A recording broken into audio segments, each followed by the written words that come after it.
That's an amazing song. And Thank you. we have Laura watching, and Laura was saying this is wonderful too. It is. It's such a good song, and the lyrics are amazing. Thank you. It's not one I play very often, so it's good to get that feedback.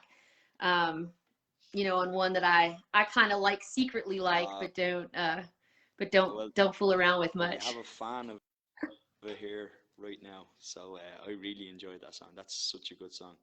That's what I said. Like the mountain sort of music that you talk about. Would you like? Obviously, with Irish ballads, it's kind of like similar. Like it's stories, and would you be into Irish music, and would that influence your writing style too? Yeah, so I do love Irish music, and it does influence me, but it's kind of for a different reason. So the tradition that I play, which is really a three-finger style, scrug style banjo, um, is something that was, taught to me through my family and through the people that we hang out with. And then also in this town, there's this other group of people, and they play what's more considered traditional music or old time music, which is, direct link to basically what you're talking about, the Irish tradition and some of those songs, and the way that they play the banjo kind of like percussion, right? And and that's a different thing, right? Which I do know how to do and have actually been playing more with recently.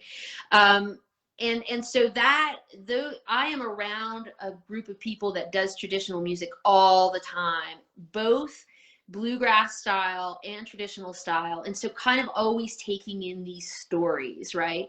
And yeah, so I think I'm probably really heavily influenced by the Irish tradition, and I really do hope to someday get to Ireland and to really see that music live in a pub and sort of see what it feels like and see what's similar and see what's different about it compared to what we're doing here. Yeah, which is different, and it is different. Like I just hear the similarities so much that like I couldn't help myself but ask. But No, like that's really cool. I mean, I love hearing that. yeah, That's really yeah, cool. such the similarities are amazing, and I think it's great, and especially like I have you ever been have you ever been compared to Joanna Newsom?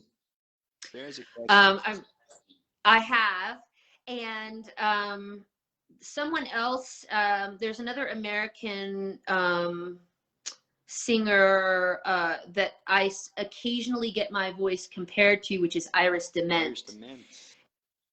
Yeah, I haven't and heard of her now. I'll definitely look her up now. yeah, you should, because she's like, she has one song that's like with John Prine, so that's really cool. But Oh, she has a a couple of songs that if you hear her voice, there's sort of this way in which it like she's just being totally real and she's not like reaching for anything.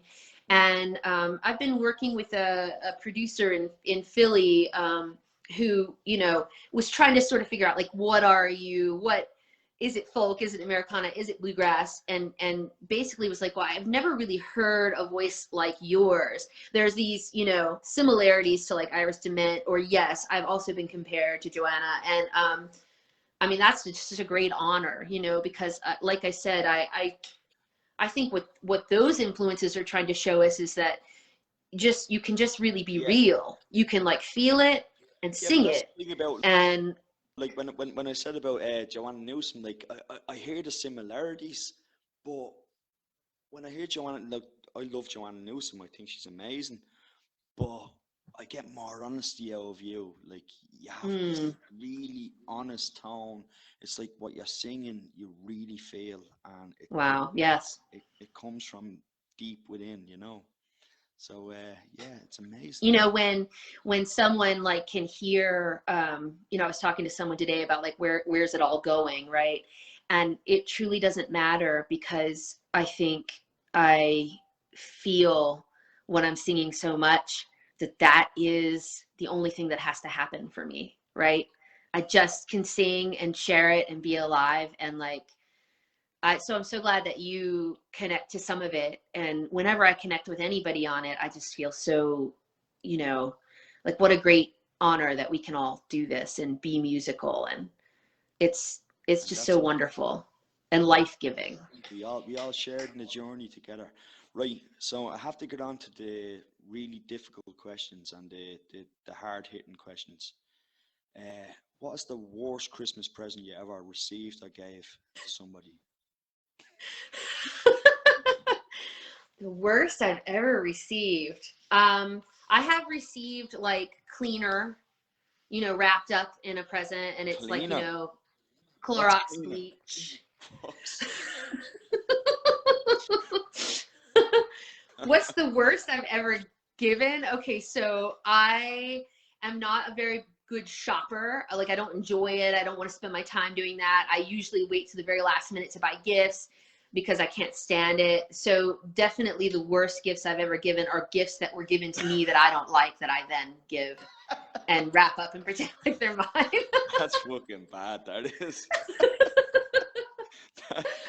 That is the worst present you give somebody. Is I don't like it. Somebody else is getting this. I just thought of another one that is actually a good gift, but when I got it, I was like, because as an American, it's like a little bit different. But like one time I opened something and it was a bidet that I could attach this bidet to my toilet. And I was like, I Is mean, that so the it's amazing gift. is that the stuff that like shoots up? I'm not gonna say Yes. where it shoots up, but it shoots up. Is that one of Yes. them? So like I unwrapped Where it the and it fuck was did you like a buy that? bidet. Where'd you buy the that? person the person loved his and he wanted me to have one too. But when I opened it, it was kind of like, you know, like, and then and then like, oh, thank you. And then like, you know, in the closet. I didn't wrap that up and give it to someone I though. tell you, I should have. it'd be great. It'd be great sitting down with the banjo and writing a song with a bidet underneath. I'll work on that. Some of the best songs might come from that. Uh, I couldn't even imagine what like some of the worst gifts I've given. I've given some terrible gifts.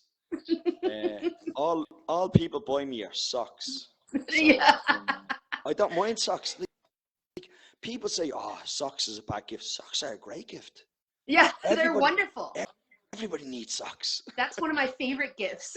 A good pair of socks. A good pair of So socks. that's it. So like, do you have music on Spotify, Bandcamp, all of So I've been a little slow on the take of all of this. So lots of people have been asking me that question, and I feel sorry that I don't have more to offer. But right now, if you go to YouTube at Corrie Lynn Green, if you go to Instagram at Corrie Lynn Green, if you follow my Facebook page, Corrie Lynn Green, you can find my music on all of this. So it's all I Corey have some stuff. Lynn green, Yeah, and you green, have that green like green, the color. Yeah, green green like like the the color color. at the end. Make sure you remember I that. and I have something on SoundCloud, and I'm working on all of this. But what's happening with me right now is I'm working with an amazing producer in Philly who heard some of my music at the beginning of the pandemic and has just, you know, basically giving me the world. And so I am working on an album, and I'm working on it, and it's probably going to take a while because it's kind of the real deal, right? So it's, you know, there's other musicians coming in, and I'm meeting people, and we're making decisions. So there will be an album for me to, you know, promote and at some point. And I'm just so looking forward to that experience. To me, that's sort of like, where am I going with this whole thing? To have an album and to sort of have something that my kid can say, you know, here's my mom's album, you know, because it is a little late in life for me to be kind of getting going and getting started and having these opportunities pop up that are so huge, like the Folk Alliance at this age, and sort of, I feel like I'm playing catch up a little bit. So so I am trying to catch up, but come find me on all of those places, and you can kind of follow this journey of me, you know, trying to do music in this way. And you know, hopefully just stay true to what it is, that it just brings joy to my heart. And there'll be an album at some point. So I tell you, I for one would be looking forward to the album. That's going to be amazing, and it's great that you're working with a producer who sees that talent that everybody else does, and that's great that you are making music yeah, together. And I can't wait to hear the full production that's because what I think. I can't wait either. I yeah, can't imagine it. and like as you said, like I'm a father myself, and like the the one thing is putting a CD into the car and having your kids listen to it. And Right, for you to say that to me, just I hear it straight away. I was like, that's exactly what I'd love to. So that's amazing, right. and I wish you all the best with that. Uh, Last question before we hit the the 45-minute mark, which this interview has this interview has flown through because I It enjoyed it has. so much. I enjoyed it so much. So the last question is, what's your biggest dream as a musician Mm. in the future for yourself to do?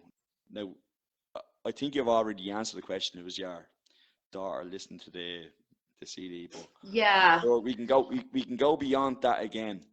I can I can go beyond it. I was having this conversation this morning with a close friend. What does it all mean? Because all of a sudden there's all these opportunities, and for me, each thing, like you interviewing me, it's just like cool. I just want to be in this moment right now with you. And like, I just want to stay in the present moment this whole time because I know how precarious it all is.